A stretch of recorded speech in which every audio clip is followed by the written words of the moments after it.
Okay, so ito, mabilisang laro po. Here's your microphone, candidate number 1. Tanungin lang po natin. Okay? So, how are you feeling right now, candidate number 1? Kinakabahan po. Oo. Kahit kinakabahan ka, asa naman yung mga pampalakas ng loob mo? Okay, kitang-kita naman ang ebidensya. I have this question for you, candidate number 1. Kung sakali, ikaw ang manalo at tanghaling Miss Intramurals 2025, kanino ka unang magpapasalamat? For me po, una ako magpapasalamat sa mga gurong nag-encourage po sa akin sumali dito. Tapos, ang pangalawa pong pasasalamatan ko, yung mga sumusuporta po sa akin. Yung pangatlo po, si God. Alam niyo po kung bakit? 50-50 po din yung feeling ko na mananalo, matatalo ako dito.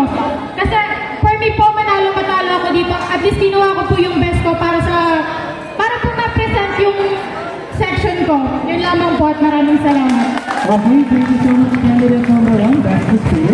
All the best. Now, let's call in candidate number 2.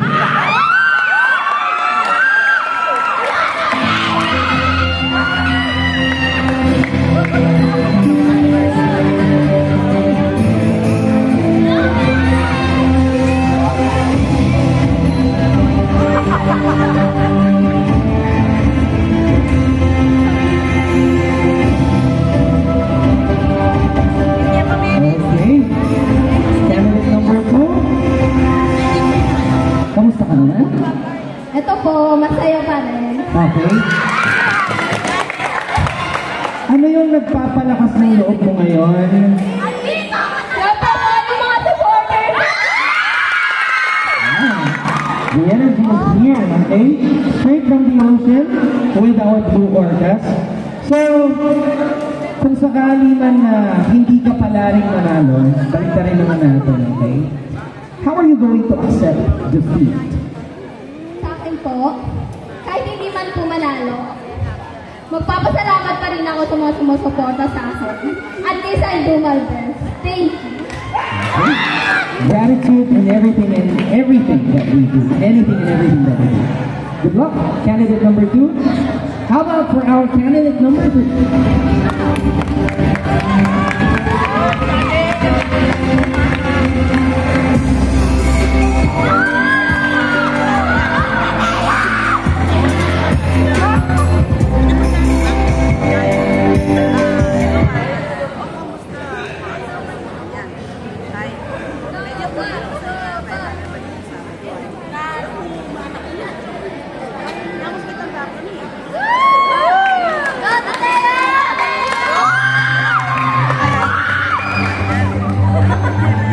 Okay, there you have it for candidate number 3. Kamusta naman natin siya? Candidate number 3, anong pakiramdam? Feeling good naman po. Okay, that's wonderful to hear. You also have to support the Blue Orcas. Ano din ba? Okay. Kanina naman natanong na natin kung paano yung mental or yung mentality, the mindset behind winning and possibly losing, because there can only be two respective winners for this. Ano naman yung mga paghahandang ginawa mo para dito sa competition na? To be honest with all of you guys, I prepared so much po, and even po I'm practicing with other subjects like Sabayan Podcast or what, I still managed to have a time to be prepared with this pageant po, and I thank you. So, nakahanda talaga si candidate number 3. Kitang-kita naman natin. Thank you so much, candidate number 2. Best of luck. Candidate number 4.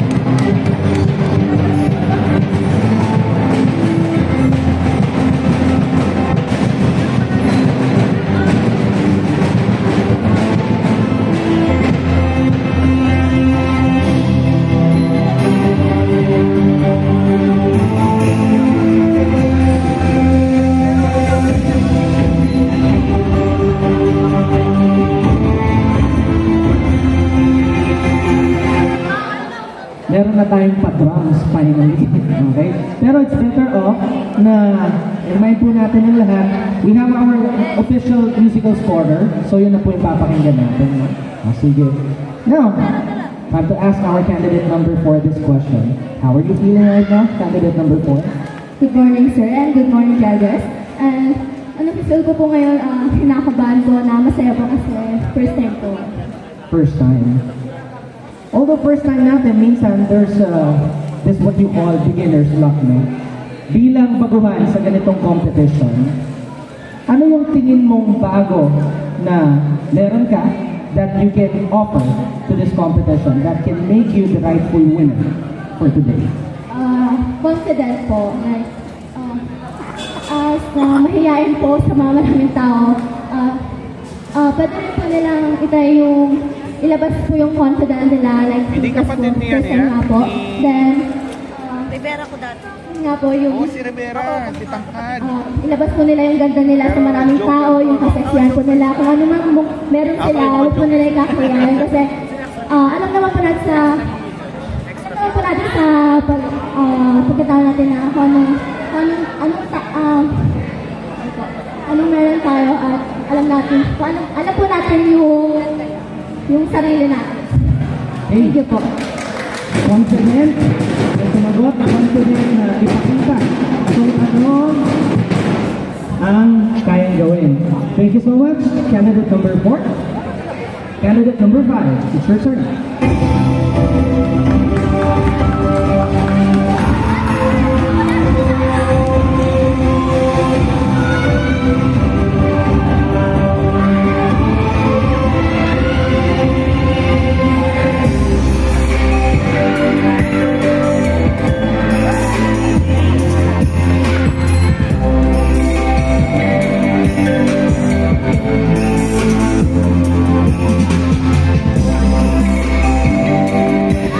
Okay, our candidate number 5 is wearing her team's color.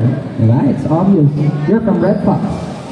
Okay, candidate number 5. What's your motto in life that makes you believe this is your moment to shine?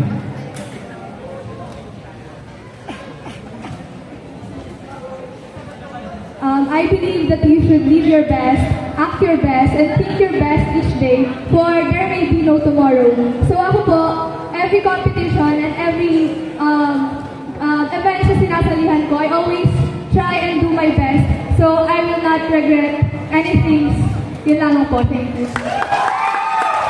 Giving your best, whatever it is, no? Salamat, candidate number 5.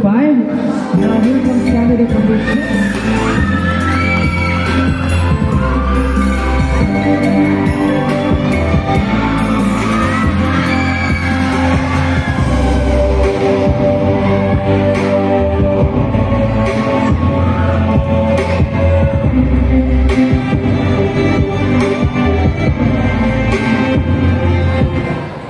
Okay, here comes candidate number 6. At talagang may napapasayaw pa dyan.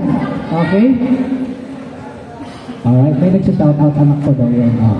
Walang bias dito. Host muna ako for today. Alright, candidate number 6. How are you feeling today? Sir, I'm very nervous. Pero, sa support ko nakikita ko sa buong grade 12 U, kasi mo hindi. Nainig mo ba yun, sir? Hindi ko naririnig. It's shocking. Okay. Now, here's your question, candidate number 6. I know you've joined plenty of competitions in the past, right? Only this time it's going to be for the intramurals. How is this going to add value to you as a human being, both from here and in the future? So, ulitin ko yung question. How is this competition going to add value sa pagkatao mo in general?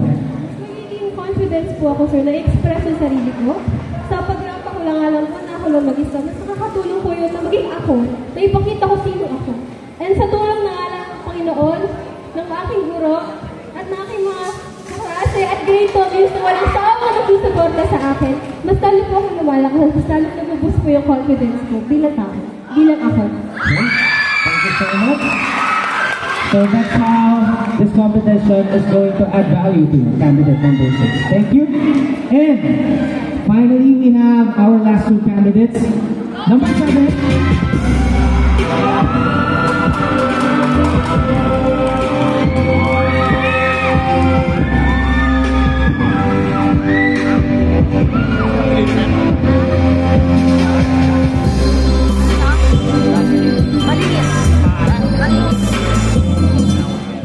Last one na lang.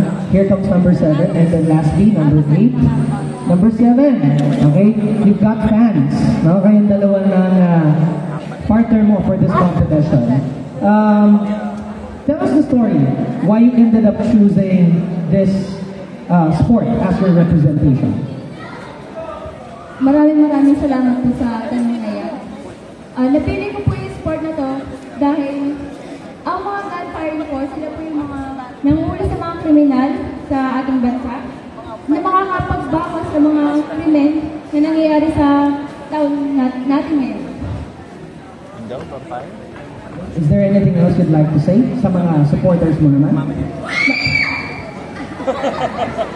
Maraming salamat sa mga sumusuporta sa akin. Una-una yung pamilya ko, mga kaklase ko at yung mga guro. Maraming salamat dahil binigyan niyo ako ng lakas ng loob upang lumaban sa kompetisyong ito. Salamat. Okay, thank you so much, candidate number 7. And finally, completing our next intramural candidate number 8.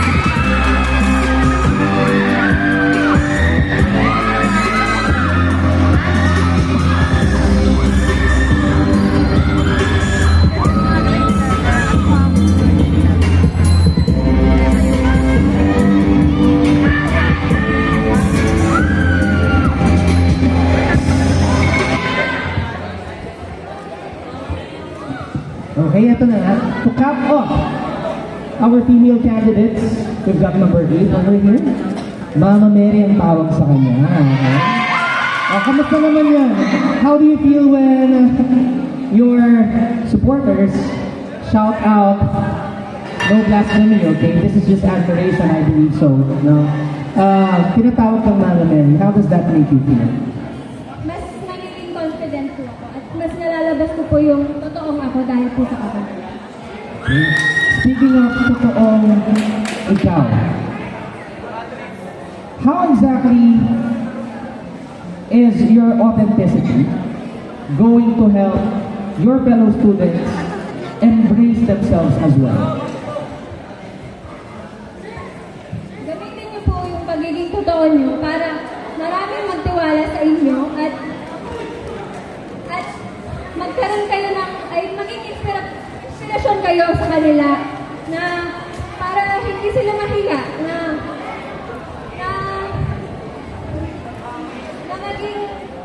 maging matapang, kayang lumaban sa ganito o sa kahit anumang pagsubok na natin. Okay. That's a brave answer. Thank you so much. Sabi nga nila, you speak your truth even if your voice is shaking. Wonderful answer, candidate number 8. Okay. And Sir Jade, diretso na tayo right away with our male candidates, beginning with candidate number 1.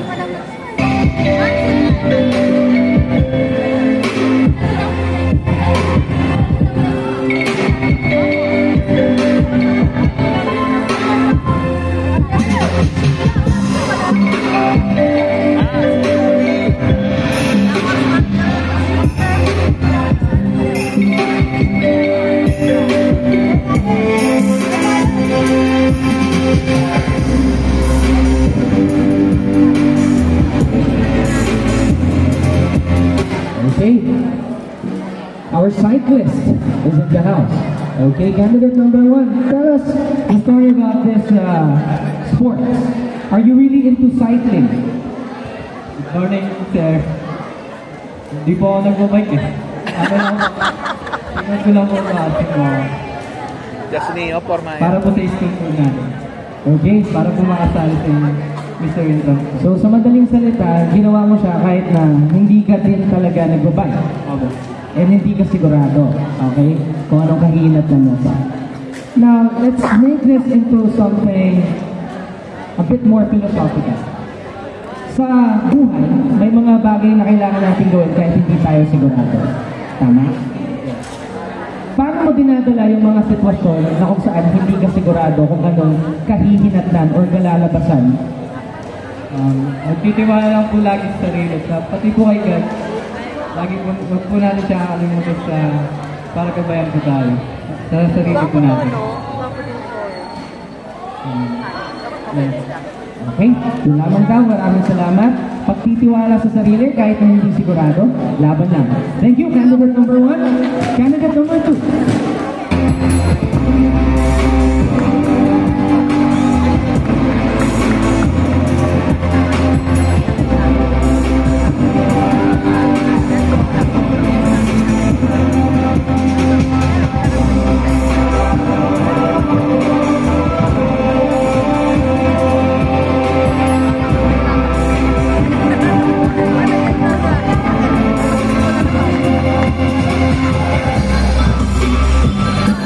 Okay, this time around, our equestrian.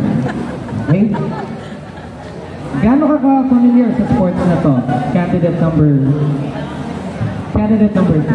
First of all po, I would like to greet our judges and thank you din po sa mga teachers. Honestly po, I'm not familiar with this sports po because malayo po siya sa lugar po and hindi ko pa po ito na-encounter. Okay, itugtog natin yung sagot mo na yan dito sa tanong na to. Okay. Ano yung nararamdaman mo kapag meron kang kailangan gawin, pero wala kang background at all sa isang bagay na yan? How do you deliver? Considering na hindi mo siya alam gawin, hindi mo pa nagagawa ito at all.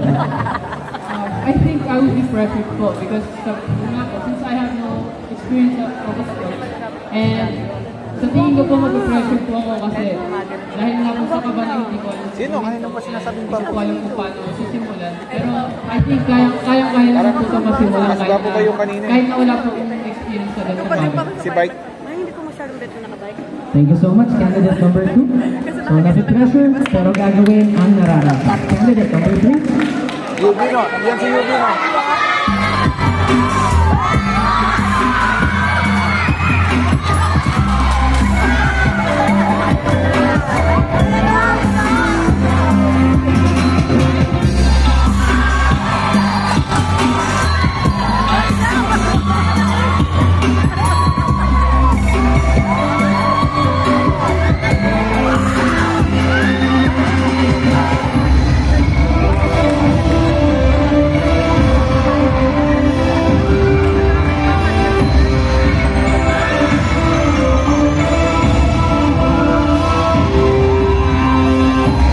Okay. Ang ating Formula 1 racer. Actually, he reminds me of Shaolin Kung Fu, Stephen Chow. Diba? Sa microphone. Okay, candidate number 3. Okay, nakita ko that you have this wonderful bond with your dad. Tell us a story a bit about your story sa bahay, sa inyo, ng dad mo. Bakit ganyan kayo ka-close? First of all, kilala niyo naman po yung kuya ko. Pareho kayo ng template na ginamit di ba? Okay, ang problema lang po, may first function kami. Okay? He's, I'm not. And then, I will inherit great. Okay. So, you take after your father. Okay, nagmana ka sa dad mo. That's one. Last one, of course, his courage is from all of us. Without the crowd and support of all of you, I'm not here standing with you. Thank you very much. Okay. Okay. I've got no further questions. Yun na yun. Okay, thank you so much. There you have it.